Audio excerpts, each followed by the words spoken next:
Hey friends, there's been no shortage of anti-gun stuff that's been tried to be promoted or pushed through as a bill here recently. And one thing that I think is going to be pushed, because there's some kind of low-key acceptance among a whole bunch of people, even some in the Second Amendment community, for tracing guns, for a registration of guns. There has been this push that for some reason there's this massive need to trace firearms.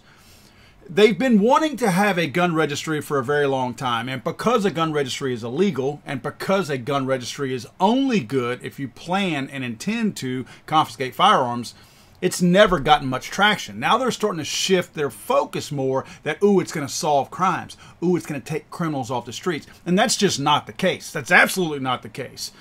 So I want you to see a video that came out by NBC just to give you a good sample of what we can expect and how this turn is starting to evolve into a push for a gun registration, again, using that whole false pretense that it's going to eliminate or stop crimes. Check this out. During the height of the pandemic, the streets in Louisville are under fire. During the height of the pandemic, nearly 2 shootings every day. Our focus is very singular, and that is to get illegal guns off the street. Stop. First of all, this is more than likely a token appointee right here. She does not look like a hardened law enforcement officer, but nevertheless, she's an appointed police chief. She says her focus is to get illegal firearms off the street, but she's wanting to use she's promoting in this interview a tracing process that uses people who have purchased firearms legally. But she just said her goal is to get illegal guns off the street. I want you to make sure you see that distinction. There is a very definitive distinction between the two. So sorry to stop you so early in this video, but you needed to know that. There are so many guns. Erica Shields and other police chiefs like her rely on the ATF to trace guns used in crimes. But that's when, she says, federal law gets in the way. If a criminal is leaving their gun behind, the worst you can do is find out who they stole the gun from with a trace. But you're not preventing additional crimes. Purposely being obstructed from operating at the levels that they can. Translation, it's against the law to have a registration, and she's upset that there's not one. But she's so bad of a law enforcement officer that she doesn't understand that some kind of an illegal gun registration will do nothing to deter, stop, or end any kind of crimes with illegally possessed firearms. At the ATF tracing facility in Martinsburg, West Virginia, we got a close look at the system that's slowing things down. The boxes that are lined up on this wall, on this wall, on that wall, they're filled with documents that haven't been scanned yet, right? That's correct, yes. Gun records that have not been scanned into your system. That's correct. Gun records from dealers that have gone out of business. So many, they spill outside into shipping containers. Now we're up to 40. Each one contains an additional 1,500 to 2,000 boxes of records. Gun sales have to be recorded, but there's no law requiring dealers to digitize them.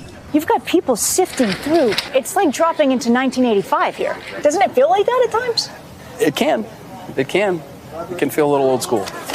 But the ATF isn't just drowning in paper records. It must also follow a 1986 law written to scale back gun control in this country. What we're specifically prohibited from doing under the law is establishing any sort of database of the names of gun owners in the United States. They make that sound like a bad thing. Oh, we're specifically prohibited from this. No, you can't do that because it's against the law. They make it sound like there's some kind of a weird little loophole or something in there. No, it's against the law to establish that database. The thing that they're foaming at the mouth for, that's against the law. We're talking about criminals here. We're talking about trying to do something with criminals, and these people are promoting the criminal logging of information to create an illegal database. What criminals are we really trying to stop here? Let's try to stop them all. No way to enter a serial number and search for the owner. I need to speak to someone who can help me with an urgent firearm trace. Maybe I can help you with that. I'll give it a shot. The ATF can follow a gun from manufacturer to point of sale, but if the dealer is out of business, and that's nearly half of all traces, ATF workers have to scroll through records one by one without knowing when exactly the gun was bought. Try to go into that month time frame. If you cannot find it, you should span it out for a year. Urgent gun traces, like after a mass shooting, take roughly 24 hours, but a routine trace can take up to 2 weeks. Do you need more people? Sure. Do you need better computers? Absolutely. You need more money. Those are things that would all improve the trace turnaround time. Others say the decades-old tracing system needs to be thrown out. It's absurd, and unfortunately the rule as it is today is designed to stop them from doing their jobs. It is outrageous, and I blame the Congress. Senators Leahy and Gillibrand sponsored legislation to automate the process, but the bill went nowhere. That's not true. These are politicians who are politicking for an illegal registration, and they are trying to pass a bill to illegally document every single purchase and create an illegal database. Remember this now. This is something that is illegal. If we're going to be honest about following the law here, they got to follow it too. It's illegal to create a database, and they are promoting it. It's not stopping anybody from doing their job. I'll explain more on that in a second. In a statement, Senator Ted Cruz said it would undermine the rights of law-abiding citizens by creating a national gun registry. The ATF is simply following the law. This is document scanning just about as fast as it can go. And they say they average 250,000 records scanned in a single day. But if they stopped getting gun records today, it would take more than a year to clear out the backlog. Which is why Chief Shields is frustrated. You think that this is appropriate to do to the ATF, then don't tell me you're pro law enforcement. You are standing there giving all of us who are on the front lines the middle finger. Lady, I am definitely giving you the middle finger. There's no question. I'm giving you the middle finger. There's no question. There's no question. Don't sit here and try to generalize and throw me into some subset of people out there who are anti-law enforcement or whichever. If you represent law enforcement, then I am absolutely 100% anti-law enforcement, because you can't be the face of law enforcement. You are a statist. You are somebody who is promoting breaking the law by creating an illegal database that does nothing to stop crime. You are an ignorant slave. My main point in all of this is that a database is only good for confiscation. You'll know where the firearms are so that you can go to those homes and know who to ask for and what address to go to and what gun to ask for to confiscate them when the time comes. They talk about all of the assault weapons ban they were talking about here, assault weapons ban.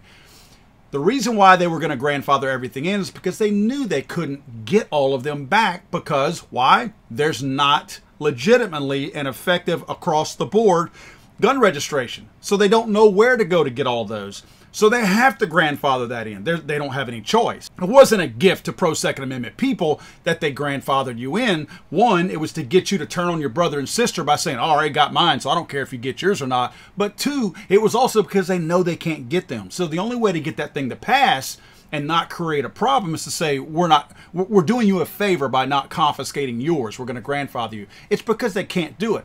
This way, if they're able to get this registration, then they can confiscate because they know where they go. But let's go back to the false premise that they're using, that it stops, eliminates, prevents crimes. How? How does it do that? Let me explain some of the stuff that they tout on their website. They say that firearms tracing begins when ATF or another law enforcement agency discovers a firearm at a crime scene and wants to learn where it came from. I'm going to have to ask you the question again. They discovered the firearm at a crime scene. So they want to know where it came from. Who cares? Why does that? The crime has already happened. Do you really think there's that many criminals, if any, that are going down to your mom and pop or your academy, filling out a background check, waiting to get their firearm, purchasing it with legal means, taking it home, going out committing a crime, and leaving it at the crime scene? If they did, yeah, that might be a pretty good idea to trace back to them. Do you really think? Has that probably ever happened? Probably not. Probably not. That's one of the stupidest things in the world that a criminal might ever do. And if a criminal is that stupid to actually do that, believe me, you ain't going to have no problem catching them. Trust me on this one. That's not the only stupid thing they could do, because that is the stupidest of all things they could have done. They probably left their wallet on the job site too, or at the crime scene. They probably parked our car and left it running. You're probably going to have a freaking their iPhone sitting on the dashboard with a map straight to their house. Believe me, if that scenario happened, having some kind of an electronic database is not going to be what leads you back to that criminal. Trust me on this one. So you accomplish nothing by tracing because the crime has already happened. All you're going to do is find out who the gun was stolen from. That doesn't change anything. You've got the stolen gun in your possession already. So it's not going to be used in another crime. That criminal that got away from that, you weren't going to link that firearm to him anyway. So even if you're able to trace that gun, it's going to trace you back to the person who legally purchased it, not the person who stole it. Stop being so stupid. So it says that their tracing process can discover a firearm at a crime scene and learn where it came from. It says then the NTSC receives the trace request and uses the gun serial number to identify its original manufacturer or importer. Then it goes through and finds the wholesale and resale distributor and then the retail purchaser. So they got a process. They have a process. If you find the gun, you have the serial number, you trace it back to the manufacturer. The manufacturer tells you what dealer or distributor they bought it from. The dealer or distributor tells you what retail outlet it goes to. And then the retail outlet tells you what person actually purchased that firearm. I don't mind that you have to work for it a little bit if you just want to know. But all you're doing is just wanting to know. Because again, you solve no crimes. What good is an electronic database going to do that you have to punch that in there? What's that mean? A couple of less phone calls that you have to make? Because now you got a database of it? They say that this trace information can identify possible suspects or traffickers. A trafficker? What they're implying here is they've been trying to say that there are rogue FFL dealers out there that are buying up tons of guns and they're selling them on the black market. How stupid is that? How absolutely stupid is that?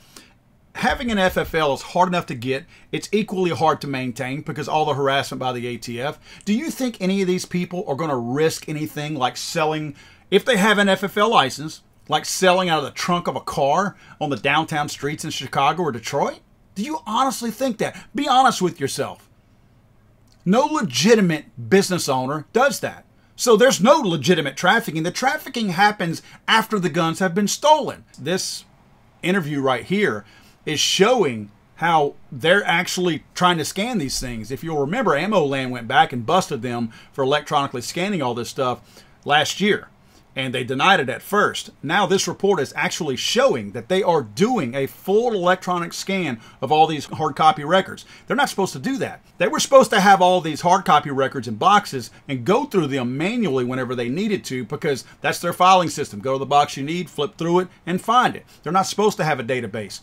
Let me ask you this. Why are you scanning them if you're not creating a database? All the same information that you would have in a database are on every single one of those sheets. And don't give me this crap about the government not having the ability to translate what's on the page into some kind of a text. That way it's a searchable database. Give me a break. They have the technology, they use the technology, and they are in fact creating that electronic database by scanning all of these documents. If these guns are stolen, tracing them back to where they got stolen from does nothing more than maybe, at the very least, show you who has crappy security. If you see a recurring problem, you see the same place getting knocked out and guns stolen from them on the regular, then maybe they have a security issue. But you already have that without an electronic database. So these guys are saying that most of these are stolen firearms, yet they still are sitting here telling us that somehow or another an electronic database is going to help and that the big bad law out there that prevents that is the obstacle preventing us from solving crimes. Guys, that is a lie. That's a lie. I don't care who you got to tell. I don't care who you got to tell who you got it from. Tell them it's from me. That is an outright, absolute lie. And this woman and everybody else who is parroting this stupid nonsense are lying to you.